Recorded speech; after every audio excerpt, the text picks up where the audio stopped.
कल हम लोग क्या डिस्कस कर रहे थे? थर्मल स्ट्रेस स्ट्रेन डिस्कस किया था। चलिए आज हम लोग थोड़ा सा आगे बढ़ते हैं। स्ट्रेस स्ट्रेन लगभग समाप्ति की तरफ है। आज हम लोग स्ट्रेस स्ट्रेन रिलेशन को समझेंगे, that is called stress strain diagram. ठीक ना? स्ट्रेस स्ट्रेन डायग्राम को ड्रॉ करने के लिए और उनके बीच रिलेशन निकालने के लिए कुछ सिस्टम्स दिए गए हैं जिनके माध्यम से हमें आगे बढ़ना होता है। सबसे पहला है टेंशन टेस्ट। यदि हमें स्ट्रेस स्ट्रेन डायग्राम ड्रॉ करना है तो उसके लिए हम क्या करते हैं, कौन से एक्सपेरिमेंट परफॉर्म करते हैं? Tension test. टेंशन टेस्ट के लिए हम एक स्टैंडर्ड स्पेसिमेन तैयार करते हैं। ठीक है? जनरली जब हम लोग फर्स्ट ईयर वर्कशॉप में काम करते हैं तो हम लोग लेथ मशीन के साथ काम करते हैं और लेथ मशीन पे मटेरियल को रिमूव करके हम इसका स्पेसिमेन तैयार कर लेते हैं। ठीक ना? हमारा जॉब क्या रहता है? टेस्ट स्पेसिमेन तैयार करना। फर्स्ट ईयर में वर्कशॉप में हम लेथ मशीन पे वर्क करते हुए एक टेस्ट स्पेसिमेन तैयार कर लेते हैं और उसी स्पेसिमेन का यूज फिर यानी उसी जॉब का यूज सेकेंड ईयर में हम जब जाते हैं तब स्ट्रेंथ ऑफ मटेरियल की लैब में करते हैं ताकि उस पर टेंशन टेस्ट को परफॉर्म कर सके। जनरली टेंशन टेस्ट के द्वारा ही स्ट्रेस स्ट्रेन डायग्राम ड्रॉ किया जाता है। अगर हम स्पेसिमेन की बात करें तो स्पेसिमेन कुछ इस तरह का बनता है। वर्कशॉप में अगर आप देखें तो आपको एक सिलिंड्रिकल बॉडी मिलती है जिस पे आप वर्कशॉप में जॉब परफॉर्म करते हैं। एक सिलिंड्रिकल बार मिलता है और इसको हम लोग होल्ड करने के बाद यहां से मटेरियल को क्या कर देते हैं? रिमूव कर देते हैं। तो ये हमारा जॉब परफॉर्म हो जाता है। ठीक ना? टैपर इसको टर्निंग के द्वारा हम यहां से मटेरियल को क्या कर देते हैं? प्लेन टर्निंग करके मटेरियल को रिमूव कर देते हैं और हमारा स्पेसिमेन तैयार हो जाता है। उसके बाद यही स्पेसिमेन हमारा स्टैंडर्ड स्पेसिमेन बन जाता है। किसके लिए? टेंशन टेस्ट के लिए, जिसमें ये जो है इसको हम लोग होल्ड करते हैं, इसमें ग्रिप करते हैं, इधर भी और इधर, ताकि इसको खींचना है ना। टेंशन टेस्ट में क्या करेंगे? खींचेंगे। तो इस एरिया को हम कहां होल्ड कर लेते हैं? इसको और इसको एक मशीन होती है हमारे पास लैब में, that is called UTM, universal testing machine. आपके यहां भी है, ठीक ना? है। तो यूटीएम पे इस स्पेसिमेन को हम लोग क्या करते हैं? टाइट कर देते हैं। इस हिस्से को ग्रिप कर लेते हैं और इस हिस्से को भी क्या कर देते हैं? ग्रिप कर लेते हैं और उसके बाद लोड अप्लाई करना शुरू करते हैं। ठीक है? लेकिन ध्यान रहे ये जो लोड हम अप्लाई करते हैं वो ग्रेजुअली करते हैं। ग्रेजुअली का मतलब धीरे धीरे, अचानक से लोड अप्लाई नहीं करते। स्लोली, धीरे धीरे हम इस लोड को अप्लाई करना स्टार्ट करते हैं, धीरे धीरे लोड बढ़ाते हैं। ठीक है? और इसके ऊपर 2 पॉइंट ले लेते हैं।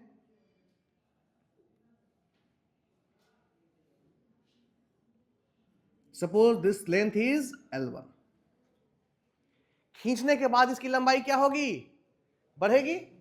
जब टेंशन लगाएंगे तो इसकी लंबाई क्या होगी? बढ़ेगी। तो डायमेंशन में जो चेंज हो रहा है उसको मेजर करने के लिए हम यहां एक सिस्टम लगाते हैं। क्या? एक्सटेंसोमीटर।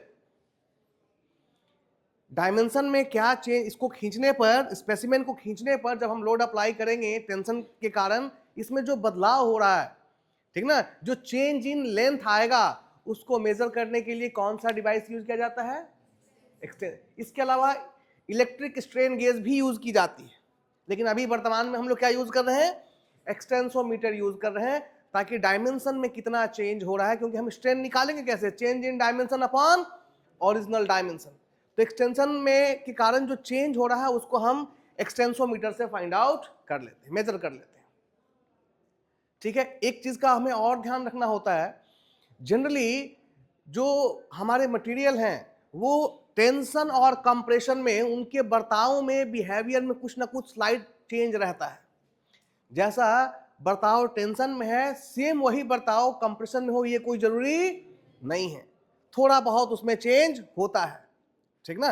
बट जब हम स्ट्रेस स्ट्रेन डायग्राम ड्रॉ करते हैं तो हम कंप्रेशन टेस्ट नहीं करते हैं। क्या करते हैं? टेंशन टेस्ट परफॉर्म करते हैं। और टेंशन टेस्ट परफॉर्म करके, यूटीएम पे टेंशन टेस्ट परफॉर्म करके हम क्या निकालते हैं, अपना एक डायग्राम ड्रॉ करते हैं जो लोड हम अप्लाई कर रहे हैं और जो स्ट्रेन डेवलप हो रहा है इन दोनों के बीच। क्लियर है? पहले क्या किया, सबसे पहले स्टैंडर्ड स्पेसिमेन तैयार किया। ये है हमारा स्टैंडर्ड स्पेसिमेन। ये कहां तैयार होता है, लेथ मशीन पे, वर्कशॉप में। ठीक है, ये मैं इंजीनियरिंग कॉलेज की बात बता रहा हूं। उसके बाद ये स्पेसिमेन हम कहां यूज करते हैं, यूटीएम के ऊपर। किसके लिए, टेंशन टेस्ट परफॉर्म करने के लिए। यूटीएम के दो जबड़े होते हैं, एक में इसको होल्ड करते हैं और एक में इसको होल्ड करते हैं, और फिर उसमें मोटर लगा रहता है जिसके थ्रू हम लोड अप्लाई करना शुरू करते हैं। ठीक है, उस केस में इन दोनों को पकड़ के क्या किया जाता है, खींचा जाता है, यानी टेंशन फोर्स अप्लाई किया जाता है, जिसके कारण इसमें इसके डायमेंशन में क्या होता है, चेंज आता है। और उस चेंज को हम किससे मेजर कर लेते हैं, एक्सटेंसोमीटर। जो हमने लोड लगाया था वो हमको पहले से मालूम है कि हमने कितने लोड लगा रखा है, वो हम मेजर कर लेते हैं। अप्लाइड लोड हमें मिल गया, तो स्ट्रेस क्या होगा भाई, stress is the resisting force, और रेसिस्टिंग फोर्स हमेशा किसके बराबर होगा, अप्लाइड लोड के बराबर होगा। क्लियर है? तो जो लोड लगाया है, लोड अपॉन ओरिजिनल एरिया, इसका जो ओरिजिनल क्रॉस सेक्शनल एरिया है उससे डिवाइड कर देंगे तो हमें क्या मिलता है, स्ट्रेस। इस स्ट्रेस को हम नॉमिनल स्ट्रेस क्या कहेंगे, नॉमिनल स्ट्रेस कहेंगे, या फिर सिंपली स्ट्रेस कहेंगे। बात समझ में आ रही है? और स्ट्रेन कैसे निकालेंगे, एक्सटेंसोमीटर ने जो रीडिंग ली है उससे हमें क्या मिल जाएगा, change in length, change in dimension upon जो ओरिजिनल डायमेंशन है उससे डिवाइड करके हम क्या निकाल लेंगे, स्ट्रेन निकालेंगे। और फिर हम एक कर्व ड्रॉ करेंगे बिटवीन स्ट्रेस एंड स्ट्रेन। अलग अलग लोड पर हमें स्ट्रेन की वैल्यू मिल जाएगी, अलग अलग लोड पर हमें स्ट्रेस की वैल्यू मिल जाएगी। उन्हीं वैल्यूज को पुट करके हम क्या निकाल लेते हैं, स्ट्रेस स्ट्रेन डायग्राम।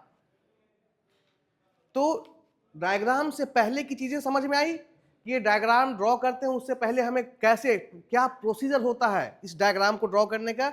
ये कंप्लीट एक्सपेरिमेंटल सिस्टम है। ये सिस्टम क्या है, कंप्लीट एक्सपेरिमेंट करके इसको ड्रॉ किया गया है। जब हमें अलग अलग वैल्यू पर स्ट्रेस की वैल्यू और स्ट्रेन की वैल्यू मिलती है, उनको हम एक पेपर पे ड्रॉ करते हैं और उस डायग्राम को ही हम स्ट्रेस स्ट्रेन डायग्राम कहते हैं। इसको ज्यादा बेहतर होगा कहना इंजीनियरिंग स्ट्रेस स्ट्रेन डायग्राम। ठीक ना? क्यों? क्योंकि आगे चलकर हम एक डायग्राम और भी पढ़ेंगे, that is called true stress strain diagram, जो थोड़ा सा इससे अलग होगा। और उस चीजों को अलग करने के लिए इसको हम लोग कहते हैं, जो जनरली हम लोग पढ़ते हैं, that is called engineering stress strain diagram.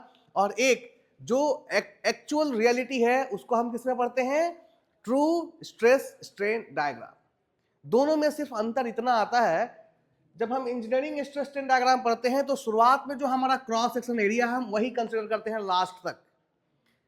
लेकिन जरा सोच के देखो, जिस समय स्पेसिमेन को खींचेंगे और ये टूटेगा, उस समय ब्रेकिंग पॉइंट पर इसका क्रॉस सेक्शन एरिया क्या हो रहा होगा, कम हो रहा होगा। और स्ट्रेस क्या होता है, हाँ जी, लोड अपॉन एरिया। तो जब ब्रेकिंग, जहां पे ये स्पेसिमेन खींचने के बाद एक पॉइंट तो मिलेगा जहां ये क्या हो जाए, ब्रेक हो जाए, उस समय जरा ध्यान से देखें,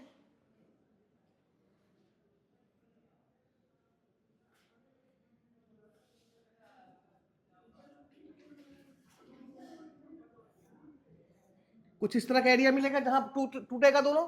तो ये एरिया यहां से यहां तक लगातार क्या हो रहा है, घट रहा है। लगातार घटने का मतलब क्रॉस सेक्शनल एरिया डिक्रीज कर रहा है। ठीक ना? तो जब हम इस डिक्रीज होने वाले क्रॉस सेक्शनल एरिया को कंसीडर करेंगे, तब जो स्ट्रेस स्ट्रेन डायग्राम बनेगा उसको हम क्या कहेंगे, ट्रू स्ट्रेस स्ट्रेन डायग्राम। लेकिन यदि हम क्रॉस सेक्शन एरिया को हमेशा जो ओरिजिनल था वही मान के चले, then that is called engineering stress strain diagram. और ऐसा करने से क्या अंतर आता है, ये हम लोग अभी डायग्राम में देख पाएंगे कि अगर हम डिक्रीज होते हुए एरिया को कंसीडर करें तो डायग्राम में क्या चेंज आएगा, और यदि हम ओरिजिनल क्रॉस सेक्शन एरिया को लेकर चले तो हमारा डायग्राम कैसा बनेगा। बात समझ में आ रही है? चलिए ड्रॉ करते हैं। आइए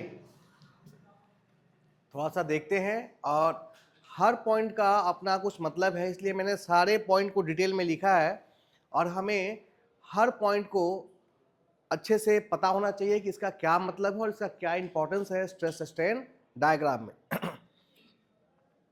शुरुआत करते हैं। सबसे पहले एक तरफ हमने स्ट्रेस लिया है और एक तरफ हमने स्ट्रेन लिया, और इनकी वैल्यूज हमें कहां से मिली? यूटीएम से मिली। यूनिवर्सल टेस्टिंग मशीन जो थी उसकी मदद से हमें स्ट्रेस की भी वैल्यू मिलती है, और जो एक्सटेंसोमीटर होता है उससे हम किसकी वैल्यू निकाल लेते हैं? स्ट्रेन। ये चीजें हमने पहले ही डिस्कस कर ली। फिर हम उन सारे वैल्यूज को स्ट्रेस एक्सिस और स्ट्रेस एक्सिस के अगेन पुट कर देते हैं, और जब हम उनके बीच रिलेशन देखते हैं तो हमें ये क्या मिलती है? एक स्ट्रेट लाइन मिलती है। ठीक है, ये हमने नहीं बनाया है, ये डायग्राम हमें कैसे मिला है? As a result of experiment. जो वैल्यूज हमें मिली उनको हमने इस पे पुट किया, और पुट करने के बाद हमें कुछ इस तरह का डायग्राम मिलता है। ठीक है, इस डायग्राम में कुल कितने पॉइंट दिख रहे हैं? A B C D E F G. ठीक है, तो ये पॉइंट्स क्या हैं सबसे पहले तो समझें। सबसे पहले पॉइंट ए को जानें। ए को हम प्रोपोर्शनल लिमिट कहते हैं। ए किसको रिप्रेजेंट करता है? Proportional limit. आप देखेंगे यहां से यहां तक लाइन बिल्कुल स्ट्रेट है। लाइन क्या है भाई? बिल्कुल स्ट्रेट लाइन है। यानी यहां से यहां तक ये चीज बता रहा है कि stress is directly proportional to strain. जैसे जैसे स्ट्रेस को बढ़ा रहे हैं वैसे वैसे स्ट्रेन की वैल्यू भी क्या हो रही है? आप हर एक पॉइंट, किसी भी पॉइंट को लेके देखें, यहां पर आपको ये स्ट्रेस की वैल्यू है, और ये आगे जैसे ही आपने स्ट्रेस की वैल्यू यहां बढ़ा के की तो स्ट्रेन भी क्या हो गया? बढ़ गया। स्ट्रेन यहां से इतना बढ़ गया। फिर आपने स्ट्रेस को यहां तक बढ़ा दिया तो यहां पे जाए, फिर स्ट्रेन भी क्या हो गया? इतना स्ट्रेन भी क्या हो गया? बढ़ गया। और ये चीज कहां तक चल रही है? ए तक। सो ए को हम प्रोपोर्शनल लिमिट कहते हैं टिल दिस पॉइंट, और यूं कहें this is the limiting value of stress. Limiting का मतलब मैक्सिमम। लिमिटिंग का मतलब क्या है? Maximum. This is the maximum value of किसकी मैक्सिमम वैल्यू है? स्ट्रेस की, अप टू विच, जहां तक stress is directly proportional to strain. तो proportional limit is the limiting value of stress till that stress is directly proportional to strain। Clear है? Next, A के बाद अगला point है बी। माइल्ड स्टील के case में ए और बी बहुत एक दूसरे के क्या रहते हैं? क्लोज रहते हैं, और कई बार ऑब्जेक्टिव में ये कंफ्यूजन होता है, ठीक ना, कि बुक में ऑप्शन देता है कि stress is proportional to strain up to proportional limit and elastic limit. तो हमेशा समस्या होती है। माइल्ड स्टील के केस में कई जगह बुक में क्या ले लिया है? अप टू इलास्टिक लिमिट, और रीजन क्या देता है? कि A and B are too close. बात समझ में आ रही है? लेकिन हर मटेरियल के केस में ऐसा नहीं होता। क्लियर है? माइल्ड स्टील के केस में स्पेशल केस है जहां प्रोपोर्शनल लिमिट ए और B are too close to each other, इसलिए बुक में आंसर में stress is proportional to strain up to कहां लेता है? प्रोपोर्शनल ना लेकर क्या लेता है? इलास्टिक लिमिट लेता है। बट ये चीज सिर्फ किसके लिए एप्लीकेबल है? माइल्ड स्टील के लिए। क्लियर है? बात समझ में आ रही है? बट इन जनरल अगर देखा जाए तो स्ट्रेस स्ट्रेन के कहां तक प्रोपोर्शनल है? टिल प्रोपोर्शनल लिमिट तक, इलास्टिक लिमिट तक नहीं। क्लियर है ना? Point B is the elastic limit. ये वो पॉइंट है जहां तक लोड अप्लाई करने के बाद यदि आपने लोड को क्या कर दिया? रिमूव कर दिया, तो बॉडी वापस अपने ओरिजिनल शेप और साइज को रीगेन कर लेगी। बात समझ में आ रही है? यानी point B is the point till what? Till that क्या रहेगा? Material will remain elastic. ठीक ना? इलास्टिक का मतलब है अगर आपने यहां से लोड को रिमूव कर दिया, यहां तक तो आपने लोड लगाया था, और इसके बाद यदि आपने लोड को रिमूव कर दिया तो बॉडी फिर से जहां थी वहीं पहुंच जाएगी, उसमें किसी तरह का कोई चेंज नहीं आएगा। इसीलिए इसे क्या कहते हैं हम लोग, इलास्टिक लिमिट। यहां तक मटेरियल 100% क्या है, इलास्टिक है। बात समझ में आ रही है ना। अगला पॉइंट सी है। सी को हम लोग कहते हैं अपर यील्ड पॉइंट। सी को क्या कहते हैं भाई हम लोग, C is called upper yield point and D is called lower yield point. C से डी ये वो रीजन है जिसके दौरान मटेरियल 100% क्या बन जाता है, प्लास्टिक। इसी रीजन में मटेरियल इलास्टिक से किस में कन्वर्ट हो जाता है भाई, प्लास्टिक में कन्वर्ट हो जाता है। इसका मतलब अब यदि आपने लोड को रिमूव कर भी दिया तो बॉडी एग्जैक्ट अपने ओरिजिनल शेप और साइज में नहीं पहुंच पाएगी। ठीक है, तो सबसे पहले जाने कि ये पॉइंट सी को हम कैसे डिफाइन करते हैं। यानी अपर यील्ड पॉइंट वो पॉइंट होता है जहां पर पहुंचने के बाद लोड की वैल्यू क्या होने लगती है, डिक्रीज, सडनली डिक्रीज कर जाती है। आप देखिए यहां से सडनली लोड क्या हो गया है, स्ट्रेस की वैल्यू क्या हो जा रही है, अचानक से डिक्रीज हो जाती है। और ऐसा क्यों होता है, ऐसा क्यों हुआ कि अचानक सी से हम कहां चले आते हैं, डी पे डाउन हो जाते हैं, जबकि स्ट्रेस की वैल्यू तो बढ़नी चाहिए थी, बट बढ़ने के बजाय क्या हो जाती है, घट जाती है। इसका रीजन है slipping of carbon atom. Atomic structure level पर स्टील के अंदर क्या होते हैं, कार्बन एटम्स होते हैं। ये एक दूसरे पर क्या, जब हम इनके ऊपर लोड लगाते हैं तो एक समय आता है जब उनकी कैपेसिटी से बाहर होता है तो कार्बन एटम एक दूसरे के ऊपर क्या हो जाते हैं, स्लिप कर जाते हैं। और जब ये स्लिप करते हैं तो अचानक से स्ट्रेस की वैल्यू क्या हो जाती है, डाउन हो जाती है। ठीक ना, तो हम लोग कहां पहुंच जाते हैं, डी पर। इस चीज को हम लोग बहुत आसानी से समझेंगे। सपोज आप बारिश के मौसम में चल रहे हो और अचानक से आपका पैर क्या हो गया, स्लिप कर गया, आप गिर जाते हैं। अगले ही क्षण आप क्या करते हैं, क्या करते हैं भाई, बम पे चोट लगता है गिरने के बाद। और देखिए प्रैक्टिकली समझो इस चीज को, आप उस चोट को रेसिस्ट करते हैं। आप देखिए आप अपने बम को टाइट कर देते हैं क्योंकि चोट लगा रहता है। बात समझ में आ रही है, सेम चीज यहां होती है। जैसे ही कार्बन एटम एक दूसरे के ऊपर क्या होते हैं, स्लिप करते हैं, अचानक से हम कहां जाते हैं, नीचे गिरते हैं। ये स्ट्रेस की वैल्यू डाउन हो गई अचानक से, और उसके बाद डी से ई तक रीओरिएंटेशन ऑफ एटॉमिक स्ट्रक्चर होता है। कार्बन एटम तो स्लिप कर गए थे, अब हम लोग गिरने के बाद उठ के पहले क्या करते हैं, झाड़ते हैं। That is called reorientation. यानी हम अपने स्ट्रक्चर को फिर से क्या करते हैं, सही करते हैं, मेंटेन करते हैं। कोई देख तो नहीं रहा, हम उसको मेंटेन कर लेते हैं। And here the same thing is happening between D and E. D से ई को हम लोगों ने कौन सा रीजन कहा है भाई, यील्डिंग रीजन। ठीक ना, इसमें क्या हो रहा है, जो कार्बन एटम एक दूसरे के ऊपर स्लिप हो गए थे तो वो फिर से अपनी पोजीशन को क्या कर रहे हैं, सही कर रहे हैं। And that's why it is called reorientation at the atomic structure. जैसे ही ये रीओरिएंटेशन होता है, ठीक ना, आपने झाड़ लिया, गिरने के बाद उठे और उठ के क्या कर लिया, उसके बाद आगे चलते हैं तो क्या करते हैं, अपने फिंगर को जमीन में प्रेस करके और इस तरीके से चलते हैं ताकि आगे आप स्लिप। इसका मतलब है पहले जितना आपका फ्रिक्शन था पैर में, आप उससे क्या कर देते हैं, बढ़ा देते हैं। अपने फिंगर्स को क्या कर देते हैं, हम जमीन में दबा देते हैं ताकि हम स्लिप ना करें।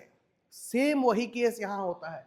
जब रीओरिएंटेशन हो जाता है उसके बाद फिर से स्ट्रेस की वैल्यू क्या होने लगती है, बढ़ने लगती है।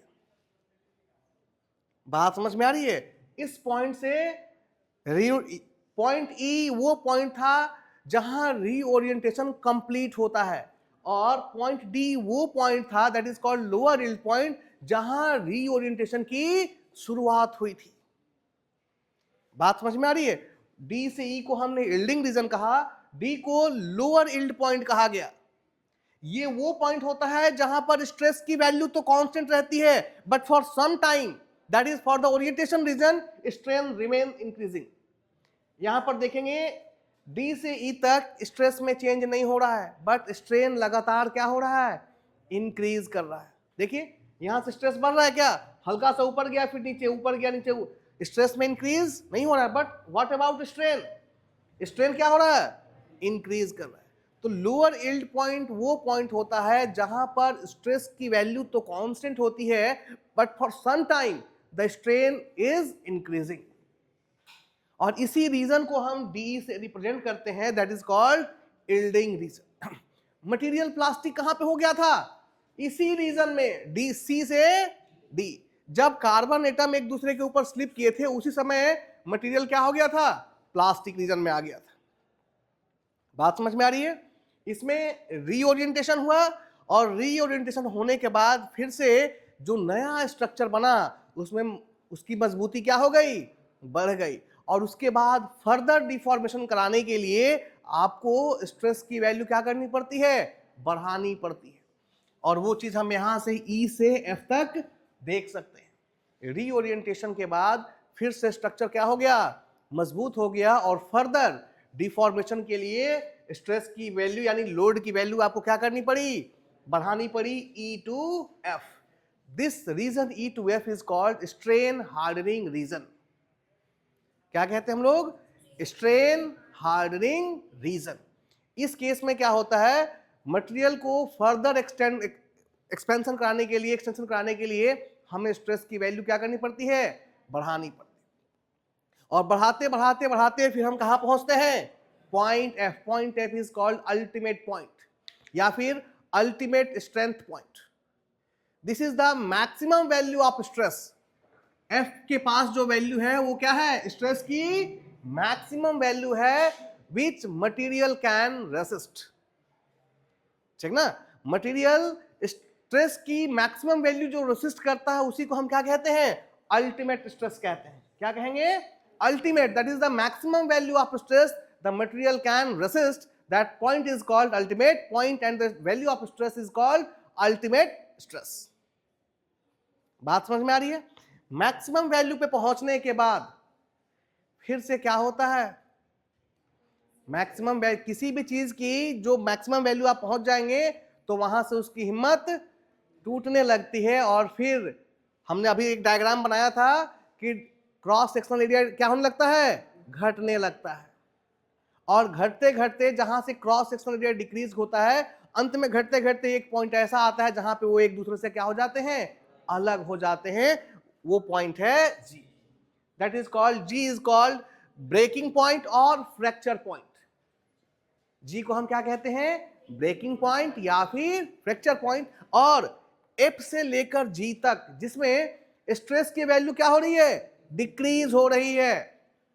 With increase in strain stress की वैल्यू क्या हो रही है, डिक्रीज हो रही है। इस रीजन को हम नेकिंग रीजन कहते हैं। नेक, नेक मतलब क्या होता है, गला। इसका क्रॉस सेक्शन एरिया क्या है, कम है। पूरे बॉडी से नेक का क्रॉस सेक्शन एरिया क्या है भाई, कम है। और ये चीज उस पॉइंट को रिप्रेजेंट करता है जहां क्रॉस सेक्शन एरिया क्या होने लगता है, घटने लगता है।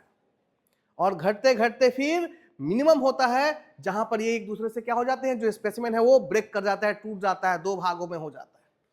That is called breaking point. बात समझ में आ रही है। यहां पर अगर आप देखेंगे,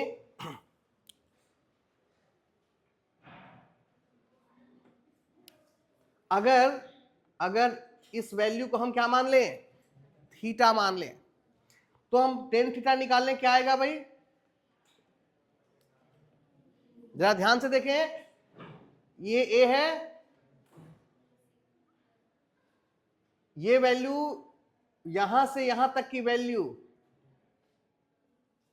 this is the stress up to proportional limit, and this is the strain up to proportional limit.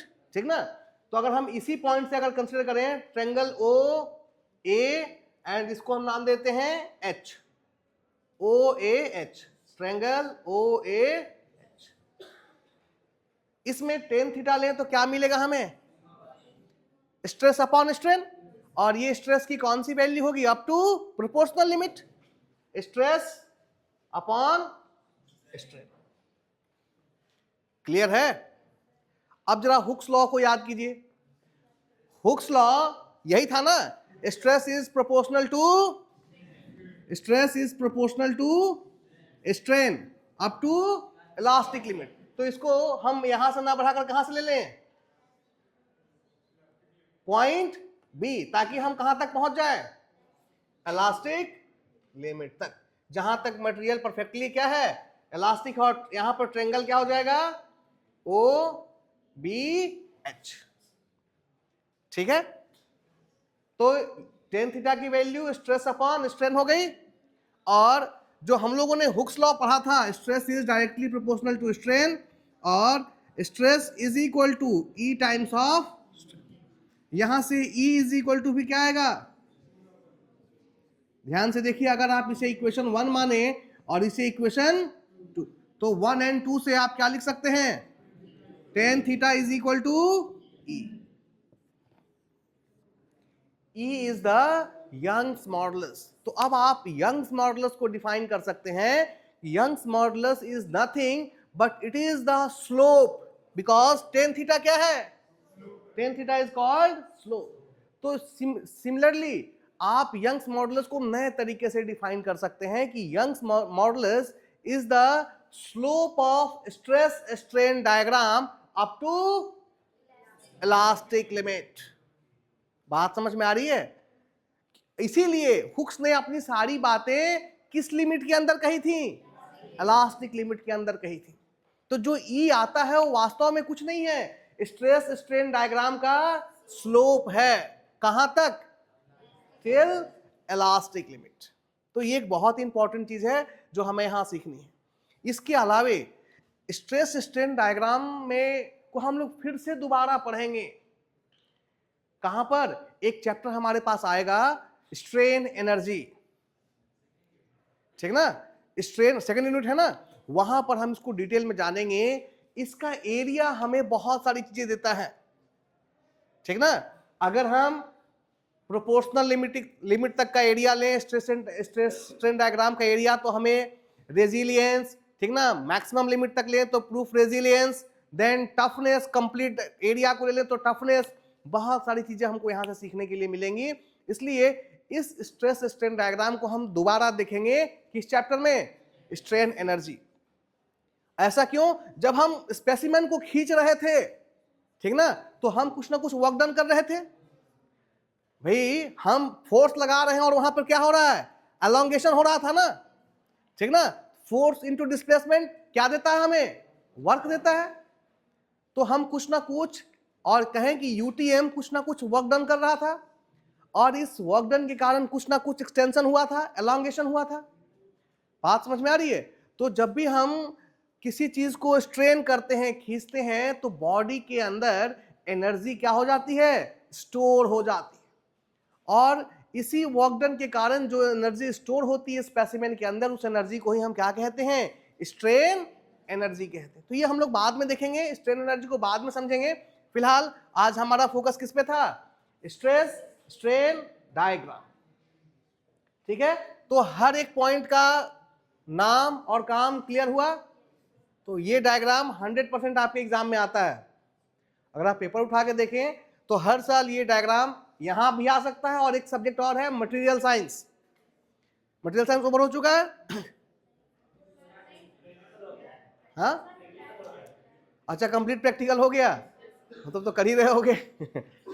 ये प्रैक्टिकल में ही सीखा जाता है, ठीक ना। ये चीज हम कहां सीखते हैं, प्रैक्टिकल में सीखते हैं, जहां हम स्ट्रेस स्ट्रेन डायग्राम को यूटीएम के ऊपर परफॉर्म करके ड्रॉ करते हैं, ठीक है। क्लियर हर चीज? अगला जो हमारा डायग्राम है ये फिर से क्या है, स्ट्रेस स्ट्रेन डायग्राम, बट इस बार मटेरियल चेंज हो गया। Now this is brittle material. Generally जो मटेरियल हम लोग यूज करते हैं उसमें कास्ट आयरन को हम क्या मानते हैं, ब्रिटल मानते नहीं, होता है। कास्ट आयरन का नेचर कैसा होता है, ब्रिटल होता है। और अगर और ज्यादा अच्छा ब्रिटल मटेरियल देखना है तो हम ग्लास को देख सकते हैं, ठीक ना। ग्लास जो परफेक्टली एक तरीके से हमें ब्रिटल मटेरियल के रूप में हम उसको देखते हैं।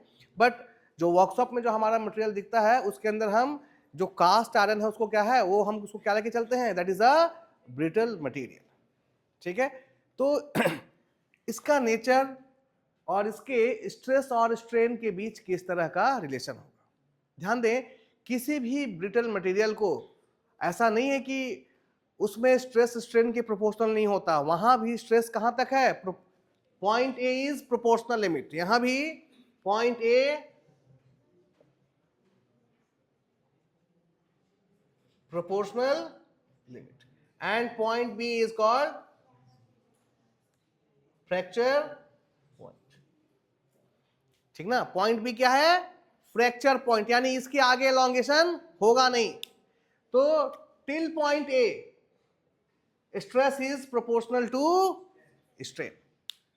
हम किसी भी ब्रिटल मटेरियल को अगर खींचे तो वो एक समय तक क्या करेगा, स्ट्रेस स्ट्रेन की डायरेक्टली प्रोपोर्शनल होगा, प्रोपोर्शनल लिमिट तक, ठीक ना। लेकिन जैसे ही वहां से थोड़ा सा आगे जाएंगे, अगर उसका नेचर ब्रिटल है, ब्रिटल का मतलब क्या है भाई, लैक ऑफ डक्टिलिटी। ब्रिटल को अगर एक वर्ड में कहना है, that is lack of ductility की कमी ही क्या है, ब्रिटलनेस है। अगर वो डक्टाइल होता तो तुरंत नहीं टूटता, वो क्या होता, वो आगे तक जाता। तो lack of ductility is called brittleness, ठीक ना। तो प्रोपोर्शनल लिमिट से थोड़ा सा आगे ही जाने पर मटेरियल क्या हो जाता है, ब्रेक हो जाता है, फ्रैक्चर हो जाता है, ठीक ना। यानी ब्रिटल है, इसका मतलब उसमें डक्टिलिटी की क्या है, कमी है, तो आप उसको एलोंगेट नहीं कर सकते।